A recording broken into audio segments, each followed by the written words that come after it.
গান্ধাৰেৰ সন্তান, গান্ধাৰেৰ সন্তান মানে মোৰৰ সন্তান।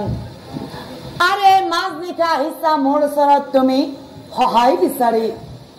মাতৃ হিচাপে মই তোমাক কি উপদেশ দিম?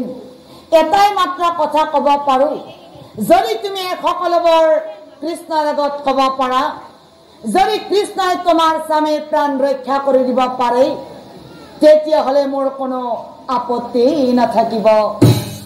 গতিকে তুমি হে কৃষ্ণ কাষে যাই তুমি আৰু কথা শুনি দুখলাই ওলাই মনে মনে দুখলাই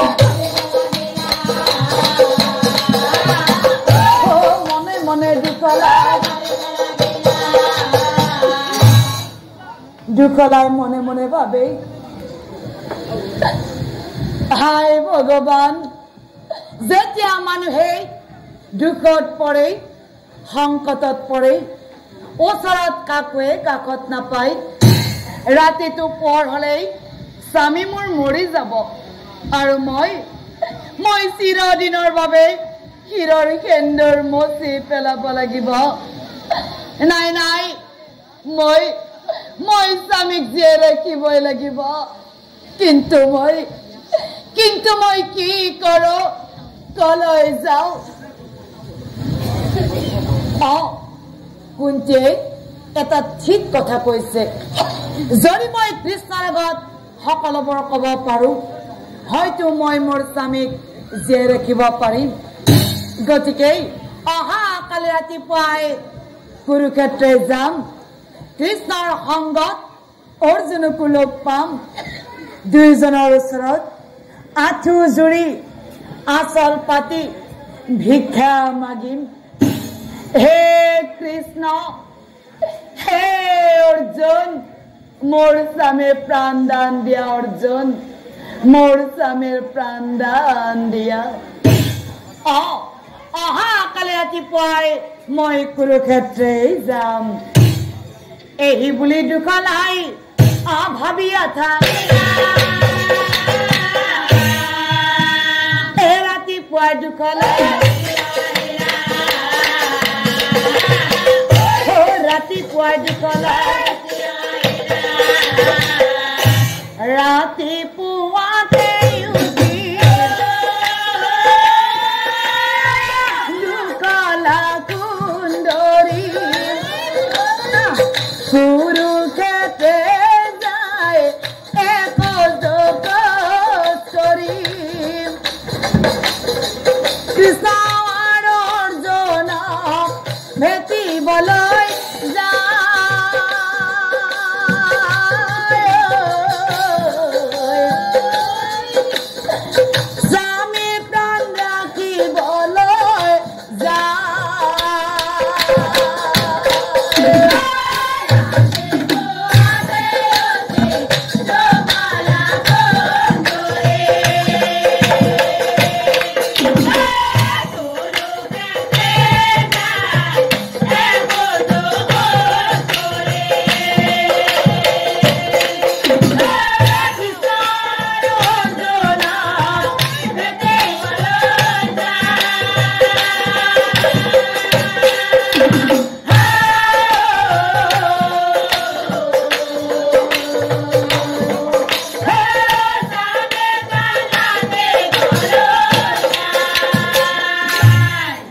কুৰুক্ষেত্ৰত দুখলাই লাগি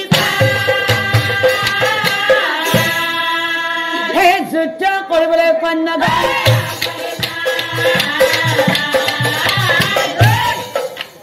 যুদ্ধ কৰিবলৈ কন্যা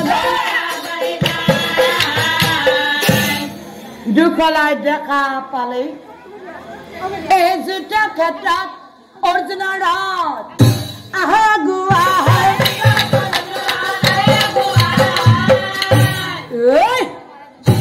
হাৰথি হৈ বহি আছে।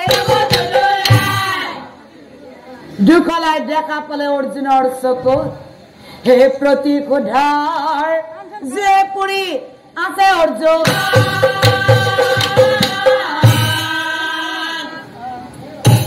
নিৰ্বিকাৰ হৈ বহে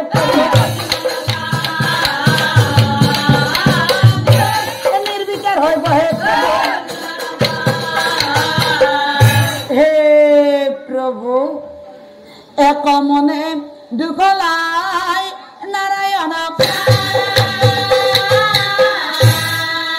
অন্তৰ্যামী নাৰায়ণ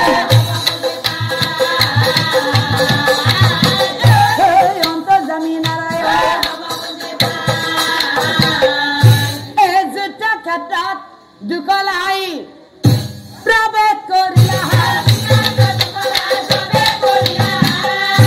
আৰু সাৰপ্ৰাইজ সেই কুৰুক্ষেত্ৰৰ যুদ্ধখনত নাৰীৰ প্ৰৱেশ নিষেধ আছিল যেতিয়াই কুৰুক্ষেত্ৰৰ যুদ্ধৰ মাজত দুকলাই প্ৰৱেশ কৰিছিল লগে লগে কুৰুক্ষেত্ৰৰ যুদ্ধ স্তব্ধ হৈ গৈছিল হে লগে লগে যুদ্ধ পাছে লগে লগে যুদ্ধ পাছে আৰু চাও স্বয়ং নাৰায়ণৰ কি অপাৰ মহিমা ঠিক সেইখিনি মুহূৰ্ততেই নাৰায়ণে কি কৰিছিল ও বিশ্ব মোহিনী ৰূপ ধৰে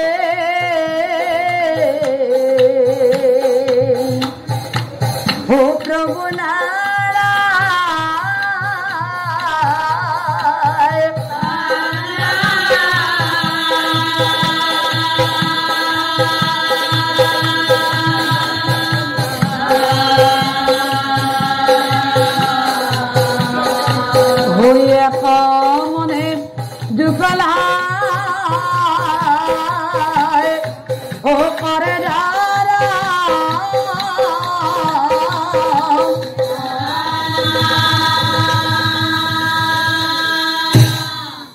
Hey Mohana Murari Prabhu Dev